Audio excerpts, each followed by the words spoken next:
रहबर तालीम स्कीम।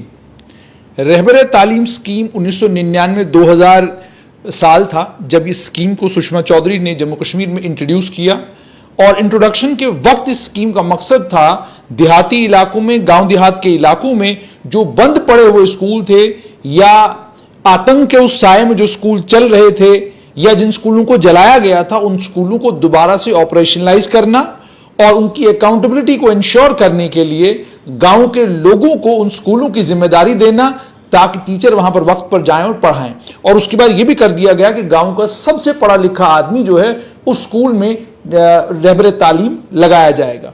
लेकिन उसके बाद 2002 में पहले पीडीपी कांग्रेस की सरकार जब बनी तो इस स्कीम को रोल बैक किया गया, इस स्कीम को खत्म कर दिया गया। लेकिन फिर एमएलएज और मंत्रियों के दबाव में आकर उस वक्त की पीडीपी कांग्रेस सरकार ने इस स्कीम को दोबारा से ऑपरेशनलाइज किया, और आज नतीजा यह है कि इस स्कीम के तहत काम करने वाले लगभग 50,000 के करीब रहबर तालीम टीचर हैं। लगभग, हो सकता है इससे कम हो, इससे ज्यादा हो, लेकिन इतने तो हैं। अब रहबर तालीम से ये जनरल लाइन टीचर बन चुके हैं, general line teacher 2, general line teacher 3। मेरे साथ सीनियर एडवोकेट अभिनव शर्मा है, और आज भारतीय जनता पार्टी के प्रवक्ता के तौर पर नहीं बल्कि एक माहिर वकील के तौर पर आज इनसे ये समझने की कोशिश करेंगे कि जो पिछले दिनों जम्मू कश्मीर की सरकार ने रहबर तालीम को लेकर एक ऑर्डर इशू किया जिसमें कहा यह गया तमाम सीईओ से कि इन्हें वापस इनकी ओरिजिनल प्लेस ऑफ पोस्टिंग पर भेज दिया जाए जहां रहबर तालीम के तौर पर इन्होंने सबसे पहले ज्वाइन किया था और अपनी नौकरी करनी शुरू की थी। उस ऑर्डर के बाद बहुत सारे लोग जो हैं वो हाईकोर्ट में गए हैं और वहां पर कैट में गए हैं, कैट में गुहार लगाई है। मेरे साथ सीनियर एडवोकेट अभिनव शर्मा, आइए इनसे बात करते हैं। शर्मा, सबसे पहले मुझे ये बताइए कि जो ये रहबर तालीम को लेकर एक ऑर्डर सरकार ने आपकी नज़र से भी गुजरा होगा, उस ऑर्डर के बारे में आप क्या कहते हैं? देखिए जुनैद जी, पहले मैं आपको ये कहूँ, ये ऑर्डर नहीं है, ये एक सिंपल कम्युनिकेशन है। कम्युनिकेशन है addressed by under secretary to school education department, addressed to director school education Jammu and director school education Kashmir, जिनमें ये कन्वे किया गया है कि RETs जो डिप्लॉयड हैं या जो अटैच्ड हैं, मतलब स्कूल स्पेसिफिक जहां उनकी एंगेजमेंट हुई थी वहां से वो 5 साल के बाद अगर किसी और स्कूल में डिप्लॉय हुए हैं, अटैच्ड हुए हैं या ट्रांसफर हुए हैं, उनको डिटैच या रिपैट्रिएट किया जाए। ये एक कम्युनिकेशन है। तो इस कम्युनिकेशन ने अब लिटिगेशन जनरेट की है। लिटिगेशन जनरेट होने के 3-4 मेन कारण हैं। देखिए ऐसा है, आपने मैडम सुषमा चौधरी का नाम लिया, मुझे अभी तक याद है क्योंकि मैंने भी रहबर तालीम के पहले काफ़ी केस किए, बहुत ज़्यादा केस किए। पहले तो ये इनकी सिलेक्शंस के झगड़े होते थे, क्योंकि हुआ क्या, 28 अप्रैल 2000 को ये गवर्नमेंट ऑर्डर एक निकला था रहबर तालीम स्कीम। उसमें कहा गया था कि जो विलेज स्पेसिफिक, जो सबसे ज़्यादा पढ़ा बच्चा स्कूल में गांव में होगा उस विलेज में, उसको प्रेफर किया जाएगा, वो स्कूल में अपॉइंट होगा। फिर कंट्रोवर्सी रेज हुई हाई कोर्ट में, विलेज मींस विलेज और ए रेवेन्यू विलेज। फिर हाई कोर्ट ने interpretation the, it should be revenue village. फिर गवर्नमेंट ने एक और ऑर्डर निकाला हैबिटेशन बेस्ड, जिसको उर्दू में मोड़ा बोलते हैं। मोड़ा कहने का मतलब ये है, पहले गांव का सबसे इंटेलिजेंट और सबसे पढ़ा लिखा बच्चा लगता था रेवेन्यू विलेज का। फिर गांव में मोड़े ढूंढे गए कि जो मोड़ा छोटा क्लस्टर होता है, क्लस्टर, यहाँ पे मोड़ा होता है जो जिस जगह में स्कैटर्ड पॉपुलेशन हो। तो उस स्कैटर्ड पॉपुलेशन की रिक्वायरमेंट थी कि 300 उस मोड़े में सोल होने चाहिए इंडिविजुअल्स, और वो जो मोड़ा है Hamlet, it should be at least 1 kilometre away from other Hamlet's. तो उस मोड़े का सबसे इंटेलिजेंट और सबसे पढ़ा लिखा बच्चा लगना चाहिए। वहां भी कंट्रोवर्सी हुई, लोगों ने ये कंट्रोवर्सी क्रिएट की कि ये डिस्टेंस गलत मापा है, ये सोल्स की कैलकुलेशन गलत हुई है। सो लिटिगेशन पे लिटिगेशन, तो आज तक लिटिगेशन इसकी चलती आ रही है जो खत्म नहीं हो रही। जैसे आपने कहा लिटिगेशन पे लिटिगेशन, तो आपको ये जो इसमें लिटिगेशन हुई है, आप नतीजा क्या अखज करते हैं इसका, क्योंकि वकील के तौर पे अखज तो कर सकते हैं कि भाई क्या लग रहा है आपको मुमकिनात में से क्या होगा इस litigation? देखिए जुनैद जी, जो बेसिक ऑर्डर है 28 अप्रैल 2000 का, उसमें लिखा था they shall be initially engaged on a honorarium of I think 3000 की 1500 कुछ लिखा था उस time, and after 5 years they shall be regularised as general line teachers. यहाँ पे कंट्रोवर्सी खत्म हो जानी चाहिए थी। जनरल लाइन टीचर्स मीन जो टीचर की पोस्ट रिक्रूटमेंट रूल्स में है, एजुकेशन डिपार्टमेंट के सर्विस रिक्रूटमेंट रूल्स। तो जब वो जनरल लाइन टीचर बन गया 5 साल के बाद, then he is entitled to be transferred anywhere in any school in a district in which he is appointed, because teacher post is a district order post। तो फिर 2014 में एक कैबिनेट ने एक डिसीजन भी लिया कि ये जो लोग हैं ये 5 साल की सर्विस के बाद जब ये जनरल लाइन टीचर बन जाएंगे, ये ट्रांसफर हो सकते हैं विद इन द डिस्ट्रिक्ट, क्योंकि एक रेगुलर टीचर जो सिलेक्ट होता है एसएसआरबी से, वो भी अपने डिस्ट्रिक्ट में ही परफॉर्म कर सकता है सर्विस, उसको भी आप डिस्ट्रिक्ट के बाहर ट्रांसफर नहीं कर सकते। तो इसीलिए जब ये जनरल लाइन टीचर बन गए तो इनका भी राइट था कि अपने डिस्ट्रिक्ट में कहीं भी ट्रांसफर होते, कुछ हुए भी, लेकिन उसके बाद उनको दोबारा रिपेट्रिएट किया गया। फिर वो लोग हाई कोर्ट में गए, हाई कोर्ट की पहले सिंगल बेंच ने एक ऑर्डर किया कि ये they are entitled to be transferred, फिर डिवीजन बेंच ने भी उसको होल्ड किया कि इनका राइट है ट्रांसफर होने का। फिर मैंने अभी उसको स्टडी तो नहीं किया, लेकिन 2019 में इन्होंने एक और गवर्नमेंट ऑर्डर निकाल दिया जिसमें इनकी कैटेगराइजेशन की, मैंने उसको डीपली स्टडी नहीं किया है, ग्रेड 1 और ग्रेड 2। मतलब ये जो टीचर का रेगुलर ग्रेड है, जो सर्विस सिलेक्शन बोर्ड से रिक्रूट होके आता है, उससे शायद इनको ग्रेड 1 नीचे दिया, फिर दूसरा दिया, एक पर्टिकुलर ईयर के बाद फिर वो ग्रेड दूसरा ऊपर वाला मिलेगा उनको। उसमें उन्होंने एक क्लास लिख दी कि ये ट्रांसफर नहीं हो सकते। अब देखिए गवर्नमेंट को खुद ही समझ नहीं आ रही कि करना क्या है। 2014 के कैबिनेट डिसीजन के बेस पे जब आपने गवर्नमेंट ऑर्डर किया, उसमें आपने कहा ये ट्रांसफर हो सकते हैं। 2019 में आप फिर रिवर्स गियर मार रहे हैं। और आपके बिजनेस रूल्स हैं हमारे संविधान के अंदर, जम्मू कश्मीर बिजनेस रूल्स हैं। बिजनेस रूल्स क्या होते हैं? ये तो है नहीं कि जुनैद हाशमी अगर अंडर सेक्रेटरी एजुकेशन है तो वो अपनी मनमर्जी करेगा, अभिनव शर्मा अगर डिप्टी सेक्रेटरी है तो वो मनमर्जी करेगा ना। जैसे एक बिजनेसमैन सेल टैक्स एक्ट के अंडर या इनकम टैक्स एक्ट के दायरे में रह के अपना काम करता है, बिजनेस चलाता है, वैसे ही बाबू लोगों के लिए भी बिजनेस रूल्स बने हैं कि भाई आपकी ये हद है, आपने इतना काम करना है, इसके आगे आपने अगर आपने ये काम करना है तो आपने इससे परमिशन लेनी है। ऐसे ही बिजनेस रूल्स बने हैं कि स्टेट की एडमिनिस्ट्रेशन बिजनेस कैसे रन करेगी। उसमें लिखा है कि अगर आपने कैबिनेट डिसीजन के बेस पे अगर कोई गवर्नमेंट ऑर्डर हुआ है, उसको आपने मॉडिफाई करना है या रिवर्स करना है, वो टर्न करना है, तो आपने कैबिनेट को रेफर करना है। आप पहले देखने वाली चीज ये है, 2014 का जो government order which was based upon cabinet order, उसको जब आपने रिवर्स किया 2019 को, कैबिनेट से परमिशन ली कि नहीं ली? कुछ पता ही नहीं है, जो जिसका मन करता है वो करता है।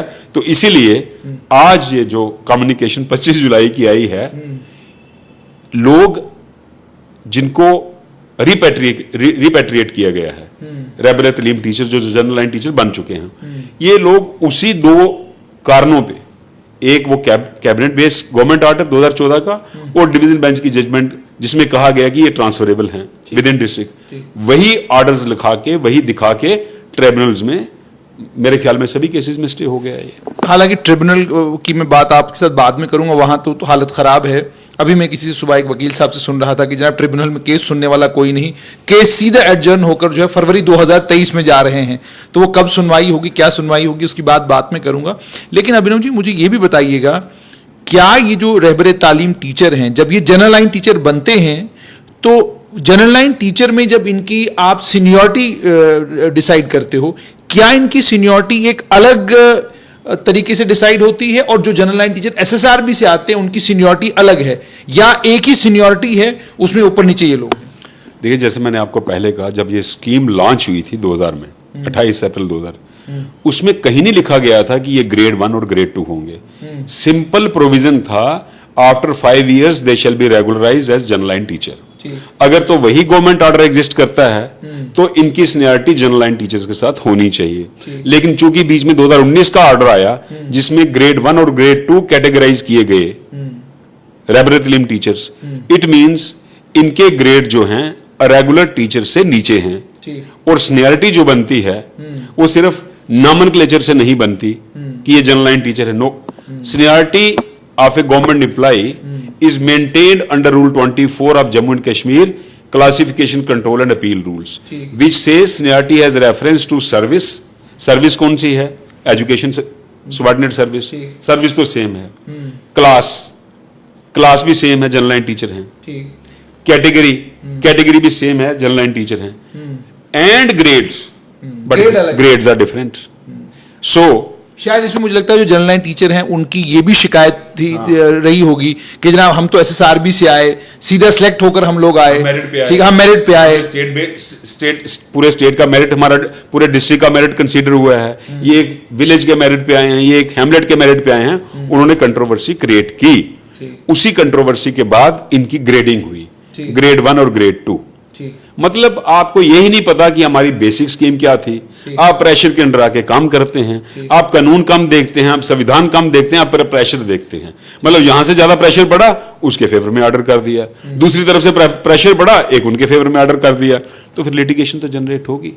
और शायद इसकी वजह यह भी है कि अब लगभग इनकी तादाद भी रहबर तालीम टीचरों की बहुत ज़्यादा है। आपसे ये भी समझना चाहूँगा, अब जो लिटिगेशन हुई है और एक और शिकायत जो स्कूल एजुकेशन विभाग के आला अधिकारी हैं उनसे सुनने को मिल रही है कि जनाब ट्रांसफर पोस्टिंग जो कुछ हो रही है वो सब कुछ तो सिविल सचिवालय से हो रही है, मॉडिफिकेशन का काम जो है वो नीचे दे दिया गया है कि जनाब डायरेक्टर के लेवल पर आप देखिए, अगर आपको कोई लगता है बीमार है, ये है वो है। कहते हैं बाद में जब मॉडिफिकेशन की बारी भी आती है तो वो भी सिविल सचिवालय से ही हो रहा है।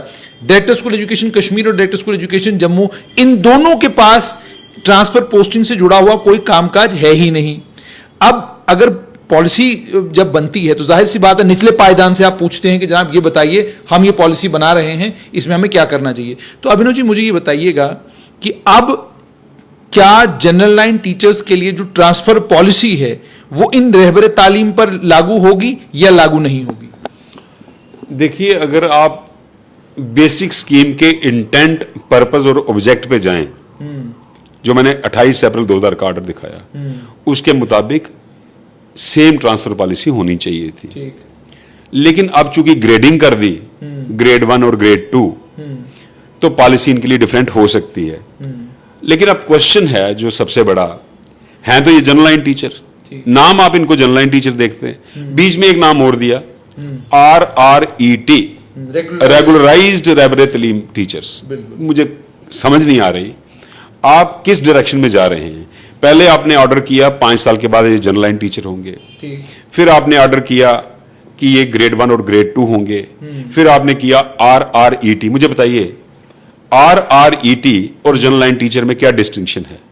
रेगुलराइज्ड रहबर तालीम टीचर्स, जनरल लाइन टीचर्स, तो जो रेगुलराइज हो गया तो वो जनरल लाइन हो गया। शायद हो सकता है कानूनी तौर पर उनको ये लग रहा हो कि अगर हम रहबर तालीम वर्ड इसमें रखेंगे तो कल जब ये ट्रांसफर मांगेंगे तो हम कहेंगे भाई आप जनरल लाइन तो हो नहीं, आप तो रहबर तालीम। इसीलिए उसी 2019 के ऑर्डर में लिखा है स्टेटस इनका सेम रहेगा, लेकिन ट्रांसफर की कंडीशन इनकी वही रहेगी, ये अपने वही उसी स्कूल में ये सर्व करते रहेंगे। मुझे बताइए क्या पर्पस आप अचीव करना चाहते हैं?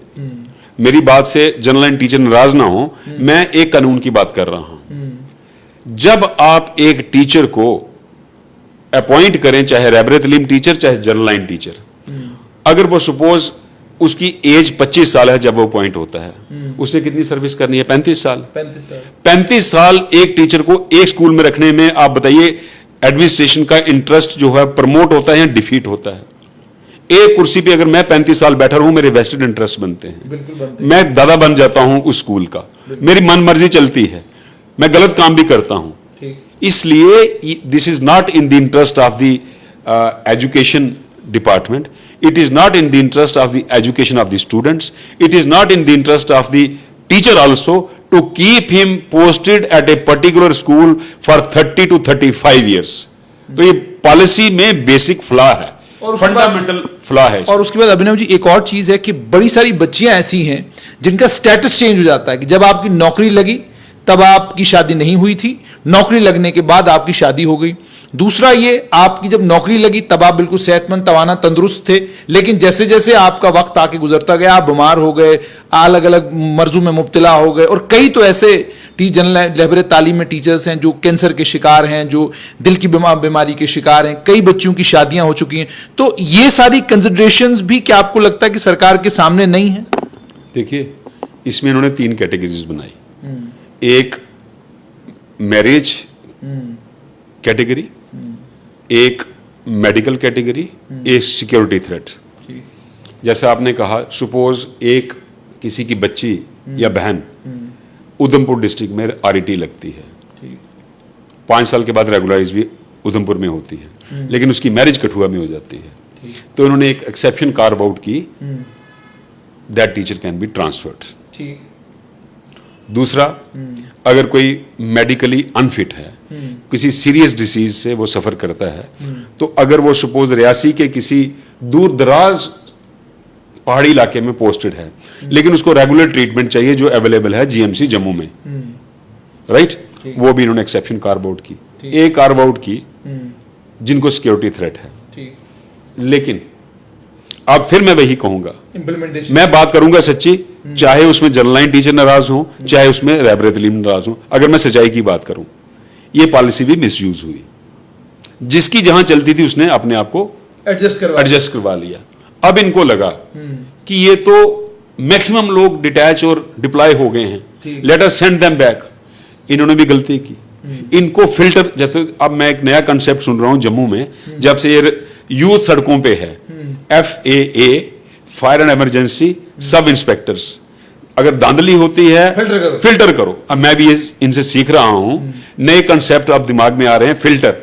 इनको यहां फिल्ट्रेशन करनी चाहिए थी। कौन जो है वो जेन्युइनली मेडिकली अनफिट है, कौन जो है जेन्युइनली सिक्योरिटी थ्रेट फेस कर रहा है, और कौन जो है जिसकी शादी हुई है। फर्ज करो, मैं देखो, हमारा काम नहीं होता एडमिनिस्ट्रेशन को गाइड करना।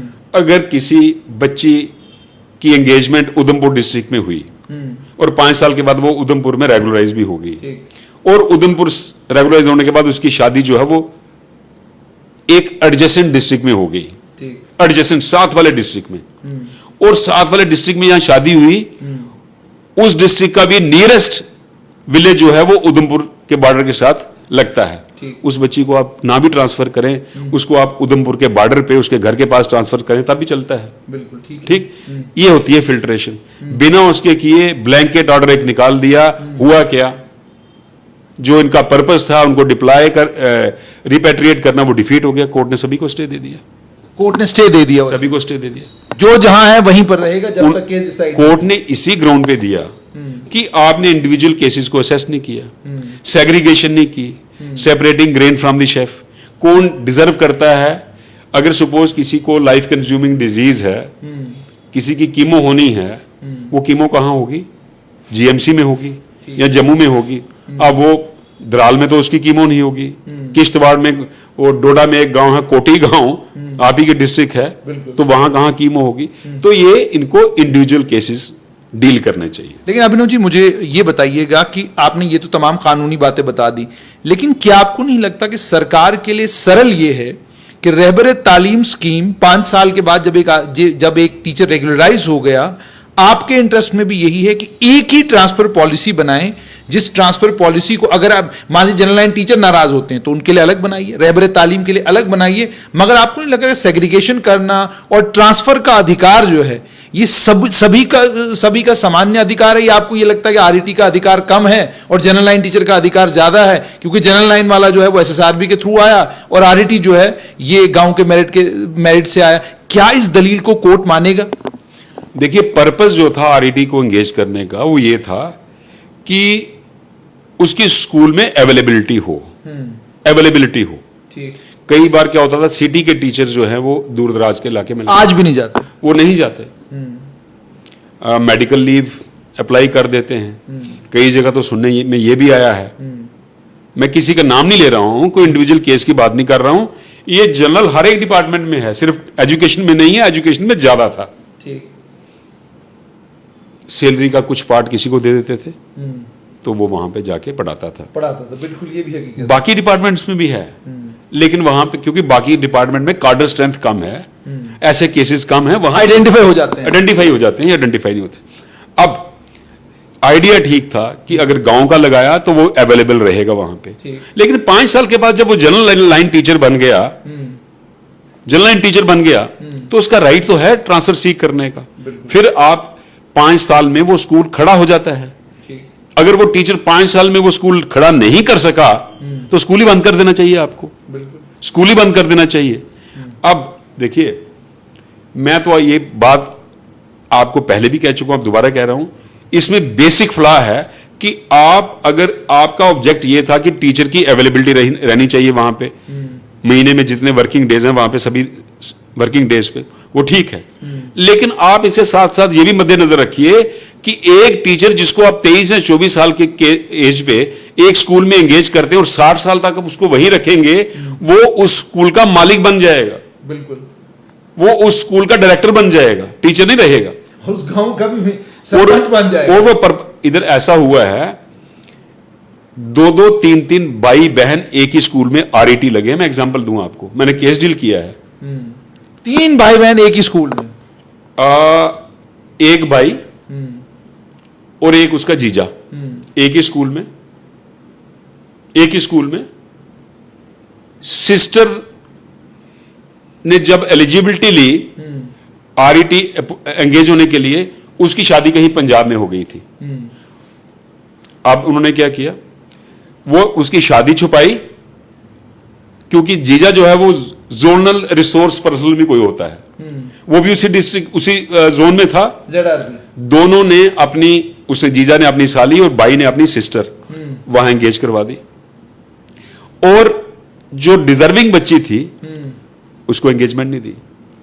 11 साल के बाद हाई कोर्ट को यह पता चला कि यह फ्रॉड हुआ है, तो जाके डिजर्विंग बच्ची को अपॉइंटमेंट मिली। 11 साल मैंने यही कहा ना, किसी को एक स्कूल में जब आप 10 साल रखेंगे, 15 साल रखेंगे, 20 साल में रखेंगे, वो वहां का रिकॉर्ड भी मैनिपुलेट करेगा, क्योंकि उस स्कूल में या उसके साथ वाले स्कूल में और भी एंगेजमेंट्स होनी है। ठीक है, बिल्कुल। तो ये इंटरेस्ट एडमिनिस्ट्रेशन का सर्व नहीं करता कि आप एक टीचर को 15, 20 या 25 साल या 30 साल एक ही स्कूल में रखें। बहुत बहुत शुक्रिया। तो आपने सुन लिया कि सीनियर एडवोकेट अभिनव शर्मा का यह कहना है कि रहबर तालीम स्कीम को लेकर एक बात तो बिल्कुल साफ है कि जब आप जनरल लाइन टीचर बनाते हैं, इन्होंने तमाम कानूनी दावपेच भी बता दिए हैं कि क्या वजूहात हैं और किन वजूहात की बिना पर यह जरूरी है कि जल्द से जल्द रहबर तालीम के तहत जितने भी टीचर लगाए गए हैं और जनरल लाइन टीचर अब बन चुके हैं, उनके लिए एक ताकतवर ट्रांसफर पॉलिसी आए, ताकि ये रोज के तमाशे खत्म हो जाएं, क्योंकि इसका असर सीधा सीधा बच्चों के ऊपर पड़ता है। अब देखिए, जब से ये ऑर्डर आया है क्या परेशानी बन गई है। जम्मू डिवीजन में भी 2 जोन है, समर जोन और विंटर जोन। डोडा, किश्तवाड़, रामबन और कुछ और इलाके जो हैं वो विंटर जोन, बन्नी के इलाके कुछ जो है वो विंटर जोन में आते हैं। अब ये ऑर्डर इंप्लीमेंट होना है समर जोन में, आपने ये ऑर्डर अब इंप्लीमेंट करना है समर जोन में। सीईओ किश्तवाड़ ने एक ऑर्डर निकाला और डिटैचमेंट शुरू कर दी। डिटैचमेंट जब शुरू की तो उसके बाद जाकर उनको बताया गया भाई आप विंटर जोन में आते हैं, ये ऑर्डर आपके लिए है ही नहीं। तो इसलिए जो कंफ्यूजन हुआ है, सीनियर एडवोकेट अभिनव शर्मा, ये जो 25 जुलाई 2020 की कम्युनिकेशन थी, उसके बाद कई सीईओज ने इंप्लीमेंटेशन ऑर्डर्स निकाले और कईयों ने ये लिख दिया जहां पे कोर्ट स्टे है वहां भी रिपेट्रिएट कर दो। आप देखिए कितना नॉन एप्लीकेशन ऑफ माइंड है। मतलब ये लिखा है उस ऑर्डर में कि जहां कोर्ट के स्टे चल रहे हैं उनको भी रिपेट्रिएट कर दीजिए। Is it not contempt of the court? ये कौन इनको गाइड करे? मतलब बिना देखे सुने कि रिकॉर्ड है क्या, आप एक ऑर्डर को इंप्लीमेंट कर रहे हैं, आपको पता है कुछ लोगों ने कोर्ट से स्टे लिए हैं, आपने अपने सर्कुलर में वो भी लिख दिया कि जहां पे कोर्ट स्टे हैं वो भी रिपेट्रिएट करो। तो इसलिए मेरी आपके माध्यम से सरकार में जो भी डील करते हैं इस इशू को, इस पॉलिसी को, इस केस में केस टू केस हर एक इंडिविजुअल टीचर का केस डील होना चाहिए था, केस टू केस बेसिस पर डील होना चाहिए था। और अंत में यही बेहतर यह है कि ट्रांसफर पॉलिसी बनाइए ताकि ये रोज का तमाशा खत्म हो और रहबर तालीम टीचरों को वो पढ़ाने में लग जाएं, ना कि जैसे आपने पिछले दिनों से देखा होगा कि वो धरने भी दे रहे हैं, प्रदर्शन भी कर रहे हैं, प्रेस कॉन्फ्रेंसेस करके भी अपनी बात जो है सरकार तक पहुंचाने की कोशिश कर रहे हैं।